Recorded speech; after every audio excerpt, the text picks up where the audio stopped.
So as I am sure most of you are aware if you are watching this video, for the first couple of years of me playing StarCraft 2, I exclusively played Zerg.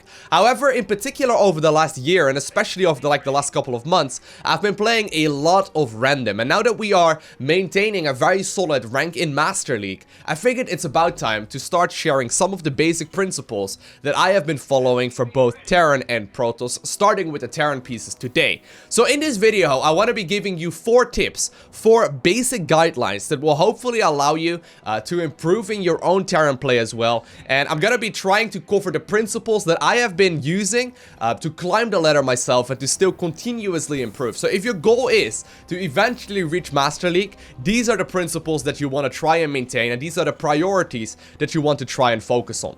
Now, the game that we are watching right now is by no means the best game that I have ever played, but I think it's a good example on, you know, how to be executing those principles, as I make plenty of mistakes, and I'm gonna try and point those out as well, so you can see that even in like a master level environment, I'm still making, you know, I still have room for all kinds of improvements, and I'm still making mistakes on many levels, so hopefully it will motivate you to improve onwards and onwards and onwards yourself, and, you know, start grinding that ladder yourself some more as well.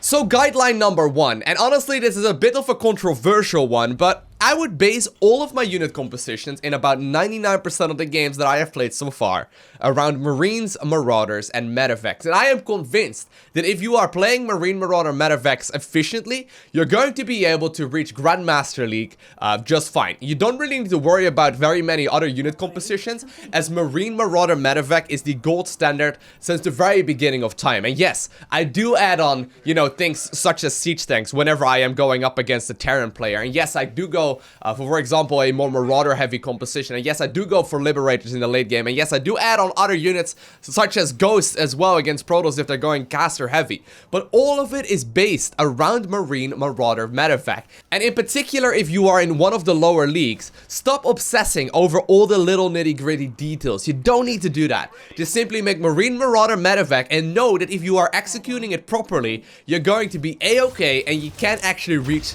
leagues far above yours. I get many questions of players, you know, that are indeed playing Terran, and they're really, you know, worried about, for example, going for like Widow Mine drops, and, you know, they really badly want to be going for like some Siege Tank harass, and they really want to be adding on the Ghost as well. And while I'm not saying like don't do that, I do want to point out that you don't need to. If you are playing better than your opponent and you are somewhere below Grandmaster League, you can get away with playing purely Marine, Marauder, Medivac, even against Terran players if you're going up against siege tanks, just by simply executing it better than your opponent will. Because, in all honesty, if you are somewhere below Grandmaster League, you are more than likely not macroing perfectly. And that's also, you know, one of the points on the list today. Anyhow, let's talk about the second guideline, and one that I, you know, have been trying to maintain, and while it's not super strict and not as important as the first one, it's been helping me a lot to time my expansions better. And that is that whenever I reach about 3 to 4 unit producing structures per base that I have, so say I've got 2 bases, I'm looking for about 6 or so, I add on another expansion. If I am producing properly and I got 3 to 4 unit producing structures per base and I'm flooding minerals, that is where I add on my next expansion, with the exception of the very first one. Generally speaking, in the early part of the game of StarCraft 2, you're really trying to focus on, you know, maintaining a high level of economy, and generally speaking, your opponent is also going to try and get their expansions a little bit faster. But as far as my 3rd, 4th, 5th bases go, generally speaking, I'm looking to about 3 to 4 unit producing structures per base. So say I've got 3 bases up, I got 9 to 10 unit producing structures, and I'm flooding minerals, that's where I add on my 4th base as well. So very straightforward, very simple to maintain, but if you're not sure when to expand, that is one of the easiest ways you can try and maintain that. Now that brings us to point number 3, and I would say that guideline number 3 and tip number 3 that I'm going to be giving you here is by far the most important if you want to be, you know, playing Terran at a high level, and honestly what it comes down to is macro. Here's what I want you to do, okay? First and foremost, and that's going to be, I guess, part number 1 of tip number 3, never ever get supply blocked. If you can prevent yourself from getting supply blocked, and as a matter of fact, you know, I actually also get supply blocked still, it's just because of poor play, but as a matter of fact, if you are maintaining that and you are managing to not get supply blocked, you're already one step ahead of the competition.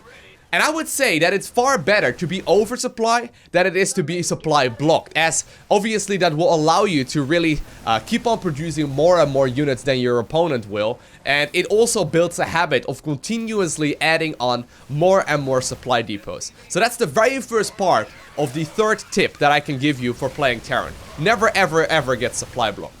Secondly, what I want you to focus on is getting as much production in as possible. You know the barracks that you have with reactors on it? What you want to do is produce 100% of the time out of those barracks, but you don't want to be queuing up anything. And this is a good example right here. So for example, right, I've just moved across the map, and we'll go over when we should move out next. It's going to be point number 4.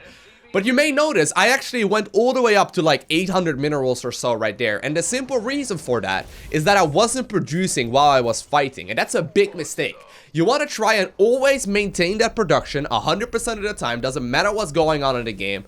You want to try and spend your resources. You want to try and not get supply blocked. And if you manage to do that, you're going to be A-okay. And you should be able to far outplay your opponents. And honestly, that is probably the most difficult skill to do. But what you can simply do is move across the map, and while microing your army, using the hotkeys to go back to your unit producing structures, and therefore, you know, obviously keep on making more and more stuff. So in this particular case, by the way, I did add on my third command center a little bit faster, and I did get my unit producing structures a little bit later than I just was giving in guideline number 2. But once again, I'm not really, you know, focusing on any super strict build orders myself. I'm just simply trying to, you know, make as much stuff as possible. But as a general guideline, I would say 3 to 4 unit producing structures per base is what you are looking for. Now, last but not least, one of the things that I've noticed when watching in particular like lower level Terran players and Zerg players and Protoss players for that matter, and that is that a lot of players just simply do not move out at correct timings or do not move out at all. And that is what in particular this game is a good example of. So what I want you to focus on is to move out as soon as upgrades finish up. And this may be very straightforward and this may be very obvious, but if you're not sure when to attack, move across the map when +1/+1 finishes up an engineering base. Move across the map when like Stimpack finishes up in your or like in your barracks tech lab. Move across the map when you get combat shield. Move across the map when you're finishing up 1 or 2 of those upgrades at the same time. And generally speaking, in like 90% of the scenarios, that is going to be a good suggestion, okay?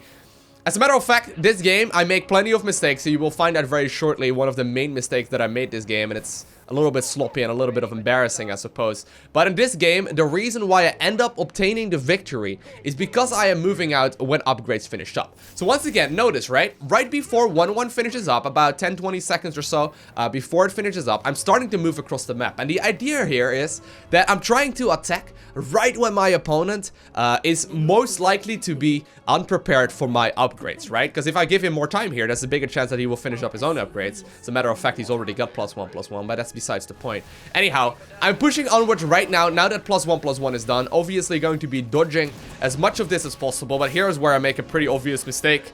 As you can see, I don't have my army properly hotkeyed, and I'm making the mistake of, you know, not really defending my third base whatsoever. And if you have a quick look, if I take control of the camera, my command center is being taken care of, and I did not realize that. I thought I pressed the hotkey to simply lift up the building, and I also sent it to a couple of corrosive biles, and all in all, it cost me quite a little bit right there. So while this aggression right here may have not been the best of best moves out, what I would say is, it's not necessarily that my aggression here wasn't good and that I, you know, didn't actually go for the correct timing. I would say that I did actually move out at the correct timing. I just simply overextended, okay? I just simply overextended, and I should have pulled back faster. But I still think that moving out, or right when the upgrades finished up, were going to be, you know, was going to be the correct move.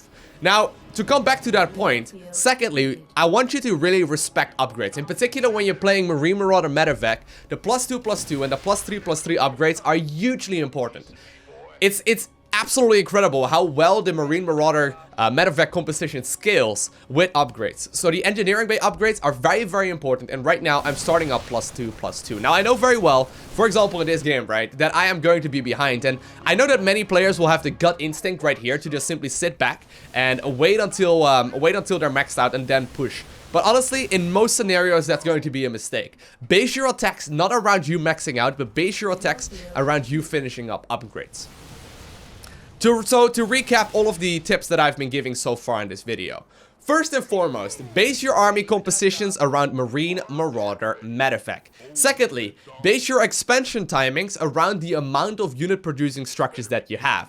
Generally speaking, you want to get a new base for every 3 to 4 unit producing structures that you have, if you're not completely sure when to get it. Third, make sure that you're on top of your macro.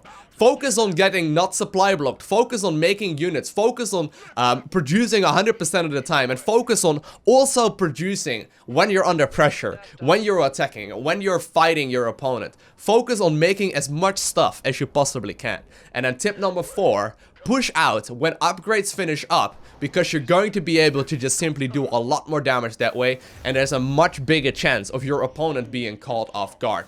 And as a matter of fact, you'll see the strength of +2/+2 very, very, very shortly. So notice my opponent has been trying to be a pain here for a little while already. He's been trying to slow me down as much as possible, and while he did do so very nicely initially, I do have my third base going up once again. But now that +2/+2 is about to finish up, I had a quick check up on the amount of time that it still took to finish up +2/+2, and I'm starting to move across the map. Going a little bit earlier right here, because against Zerk in particular, you do want to take a little bit of time to, generally speaking, like clear up some creep and all that, and I don't really want to fight until +2/+2 is done. But anyways, like in this particular case, I know that a lot of it will also come down to micro. But since I am behind in the amount of stuff that I'm making, I do still have the advantage of having a better upgrade count than my opponent. And here is when the fight goes down. Now, as far as tips to micro goes, I don't really have any. What you need to be focusing on when it comes to micro is just simply splitting your army preemptively and playing the game a lot. It helps out so much more if you are playing the game a lot, as it will allow you to push on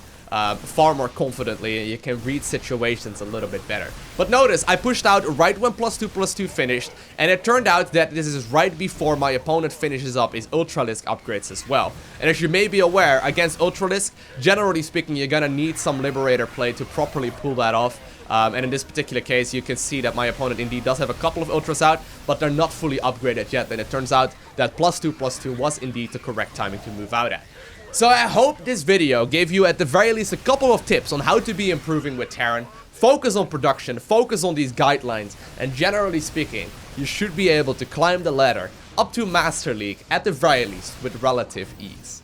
If you haven't already and you would like to see more content like this, make sure you become a subscriber to the channel. It's absolutely free. Obviously, you will get a notification as soon as I do upload more. There's a button down below the video that says subscribe if you are interested. And of course, if this did help you out, consider hitting that like button as well, because it helped me out a ton.